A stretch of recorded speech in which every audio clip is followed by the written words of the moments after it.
Hello, I'm David Evans. I'm here in Salaise, playing the blues, talking about the blues for Blues Actu Radio, the best radio in France. Bonjour David. Yeah, bonjour. Merci de nous consacrer ce petit temps de discussion. On est ici au Salaise Blues Festival. C'est un festival dans lequel vous étiez venu en 1989 avec Johnny Shines. Yeah. Vous avez proposé ici une conférence, la guitare dans le blues des États du sud des États-Unis, ici à la médiathèque Elsa Triolet. Qu'est-ce que vous auriez envie que les gens retiennent de cette conférence? Yeah. Well, that blues is a tradition that has now lasted for more than 100 years. I was fortunate to meet some of the musicians who were more or less of the first or second generation to play the blues. Some were born in the 19th century even, and I began my research in the 1960s, and so here I am in 2025, and I'm still doing research, still writing, and of course along the way I learned to perform music by watching and listening to many traditional musicians. Some of them were famous, like Son House. Some of them were not so famous, just local musicians that I discovered in my field work, and so I guess in some ways I try to carry on the tradition myself. Vous avez sorti un livre il y a quelques années, 2022, je crois, Going Up the Country. Quelles sont, selon vous, les caractéristiques de ce blues du sud des États-Unis par rapport à d'autres styles comme le Delta Blues ou le Chicago Blues? Mm-hmm. Well, I did research in the Delta and in other parts of Mississippi and Louisiana, some other areas too, but mostly in Mississippi and some parts of Louisiana. And then in the city of Memphis, the places where I researched were small towns and rural areas. And there, most of the people were quite poor, and they could not support bands, so a lot of the singers were solo performers, somebody with a guitar, or maybe a duo, guitar and harmonica, or two guitars. And but when singers and other people, just workers, began to migrate to the cities, to Memphis and Jackson, Mississippi, New Orleans, and of course in the north in Chicago or out to Los Angeles, they, especially in the 1940s and the 1950s, after World War II, there was a lot of migration because the agricultural work had become mechanized and they didn't need so many workers. So they moved to the cities where there were jobs, and they began to play electric guitars, and they formed bands of 4 or 5 pieces. And so the Chicago blues is louder, and it's more of a band style, and of course very competitive also, more commercial, and all of the musicians were struggling to make that money, in the clubs, and some would play on the streets, but there were a lot of clubs in Chicago, and people had money. The workers in the factories had money to spend on the weekends, so there developed a very active scene in the cities. In fact, today, and in recent decades, blues became more of an urban music. Est-ce que c'est justement parce qu'ils étaient seuls qu'ils ont développé, on l'a vu tout à l'heure quand vous avez joué, un style qui est quand même très percussif, qui est très rythmique? On a presque l'impression que vous aviez joué tout à l'heure à la fois une partie de batterie et une partie de guitare du coup. Mhm. Yes. Well, yeah. Some of the guitar styles, especially in Mississippi, in that area, are very percussive, and even with the slide too, with the bottle, that is a percussive style because it's a hard surface on the metal strings. So you can snap the strings with the fingers, and a lot of the blues singers try to create percussion, and of course tapping the feet, because the scenes where they played in little house parties, or sometimes outdoors or on a porch, they're very noisy. People were. Not everybody was listening. Some were dancing, some were talking, some are yelling, and just whatever. It's a very volatile environment, and so a lot of people do not listen to the complete song. They might hear one verse and that they feel that, and then they go off and talk to somebody else, and it's that kind of music is part of an overall environment of social environment. Dans vos recherches, depuis les années 60, il y a un personnage qui est une figure centrale, c'est Tommy Johnson. Qu'est-ce qu'il a apporté de particulier à cette musique? Yeah. Well, Tommy Johnson was the central figure of my early research, because so many musicians learned from him, learned his songs. Many of his songs were quite memorable, I would say, in their guitar parts or their melodies. He had a beautiful voice, and he could also sing in the falsetto range. So other singers were impressed with his singing and his music, and so I think I met and recorded 10 or 12 musicians who learned from him, of course including his brother, a cousin and a nephew of the woman that he married, his own cousin, a neighbor, a nephew, two nephews of him, and friends, fellow musicians too. So he was a central character in a portion of the blues tradition, and he traveled in different parts of Mississippi and Louisiana also. Un peu à la manière de Alan Lomax, on vous compare souvent d'ailleurs à Alan Lomax. Yeah, I knew. Vous êtes allé à la rencontre de ces musiciens chez eux, dans leur maison, auprès de leur famille, dans leur cuisine. Est-ce qu'il a fallu les convaincre? Est-ce que c'était difficile d'arriver comme ça dans le quotidien de ces bluesmen? I knew Alan Lomax, and he was a great inspiration to me in my early research. He did some great work. There were other older folklorists, Harry Oster, the man who found Robert Pete Williams in prison. I was inspired by the work that they did in the 1940s and the 1950s. And well, yes, sometimes there were difficulties. Most of the musicians were very friendly and very impressed that somebody would come all the way from California to meet them and hear them play music. The name Tommy Johnson opened many doors for me also, because they had good memories of him. Tommy Johnson had died 10 years before I made my first research trips.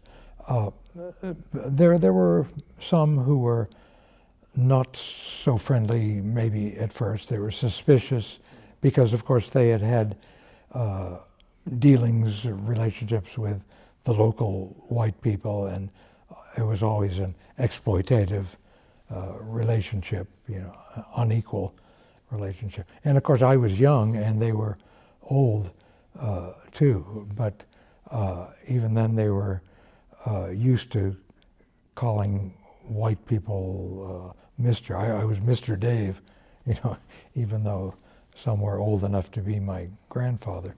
So it was awkward for me because I did not come from the South. I didn't understand those customs.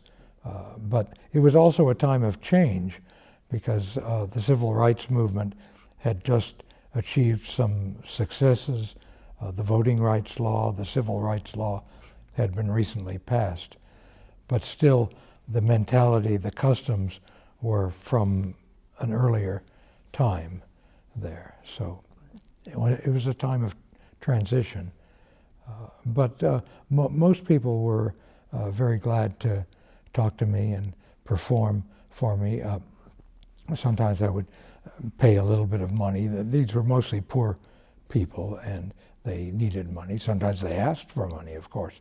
And normally when they played blues at parties or something, they would get tips or a little bit of payment, and almost always alcohol too. It was necessary because it was part of the context of the music, beer or whiskey. One musician was a bootlegger, and I spoke about him in my lecture, and another one made alcohol, moonshine, I call it. C'était des histoires de vie incroyables, ces gens, par rapport au format aujourd'hui du bluesman professionnel qui est avant tout musicien.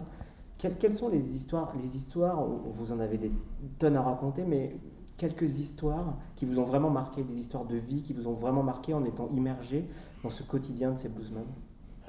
Well, as I said in my lecture, the one musician, Roosevelt Holtz, was a bootlegger, and he would buy whiskey and wine in one town where they sold it, and then bring it back to his town where it was illegal to sell or to purchase, really to drink alcohol. But people would come to his house, and they knew that he had it, and so he would sell it. He didn't drink himself. He had ulcers in his stomach, and so he gave it up, but he sold it.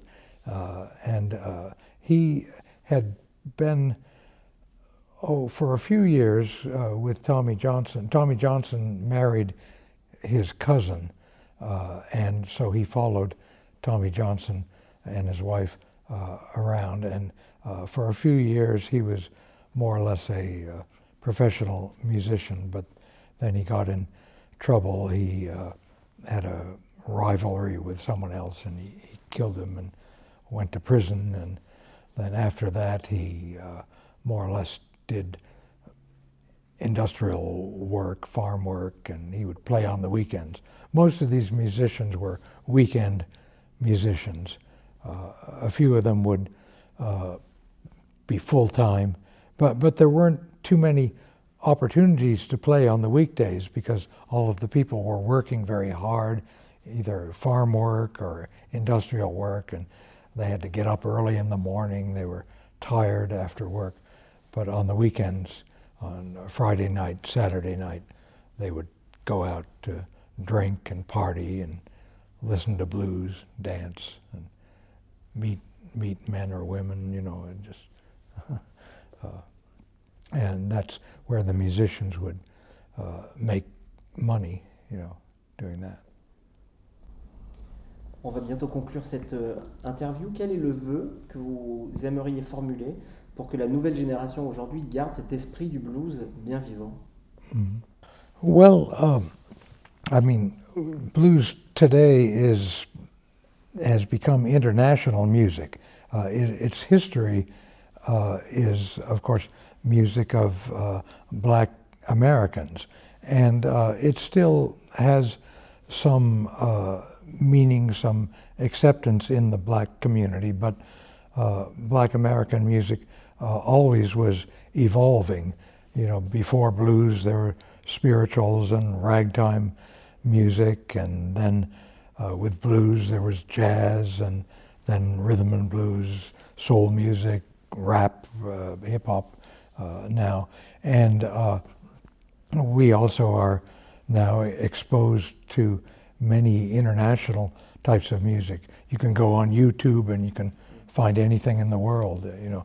So, but blues now is, I think, a well-respected part of international music. It has the same status as reggae or some tango or jazz, any major type of music. But it has a tradition, and most of the styles, historical styles of blues, have been recorded, and in some cases we also have video.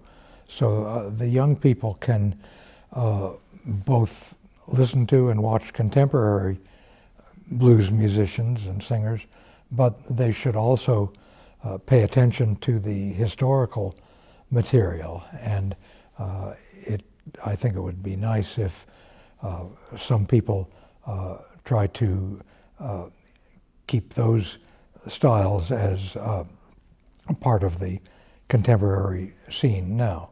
You compress the history into the modern world, and it gives a lot of variety to the blues, to see all of these styles and to hear them.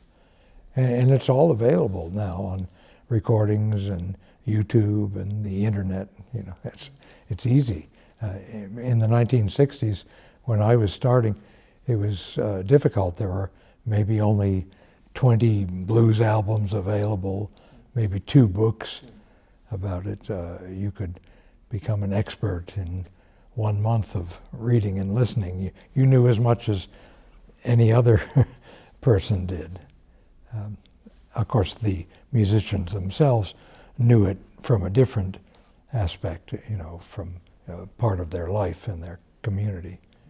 But Il y a cette guitare qui est installée juste à côté de nous depuis tout à l'heure. Est-ce que vous accepteriez de conclure en musique? Et j'ai une autre petite question. Est-ce que ce pendentif que vous portez autour du cou, il a une histoire particulière? no, it's just something my wife found for me in a shop. You can carry something or whatever. I keep mine empty, but it's it's a guitar case, I guess. So I wear that at most of my shows. You know. It's The Poor Boy a Long Ways from Home. It's usually played with a slide, a bottleneck, or a bottle, or a metal tube, or some people would hold the knife, the back of a jackknife, and play this piece. It's a hobo song. People would ride the trains in the boxcars with a guitar and go to a new town and play at the railroad station or on the street corner, get back on the train and go to the next place and play for tips. And so this song is probably from the earliest blues, maybe at the beginning of the 20th century, more than 100 years old. So I've seen several people play this. One man named Herb Quinn played it with a knife. He was born in the 19th century too, so we'll give it a try.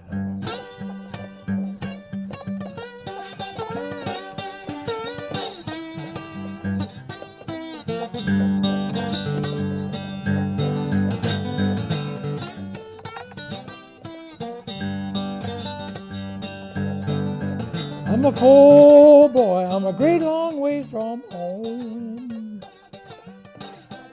I'm a great long ways from home. I'm a poor boy, I'm a great long ways from home.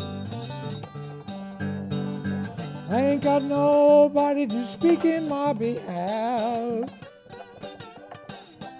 just to speak in my behalf. I ain't got nobody to speak in my behalf.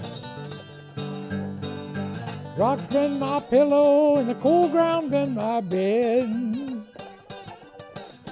and the cold ground been my bed. Stars been my blanket and the black night been my spread. Play it now.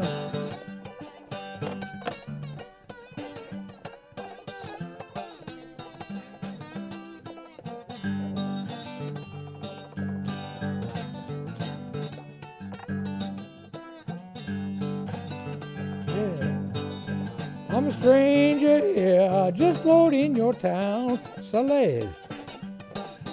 I just float in your town. If I ask for a favor, please don't turn me down. Don't turn me down, baby. I'm a poor boy here, coming on the train. I come in on the train. I long to hear some good gal call my name.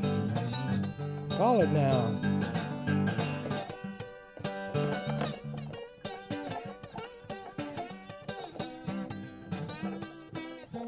No one lonesome. I hear ya.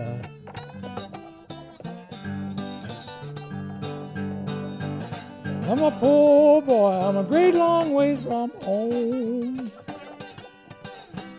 I'm a great long ways from home. I'm a poor boy, I'm a great long ways from home. Well, run here, baby, and sit down on my knee. I'll sit down on my knee. If you got any trouble, speak 'em all to me. Tell me about 'em now.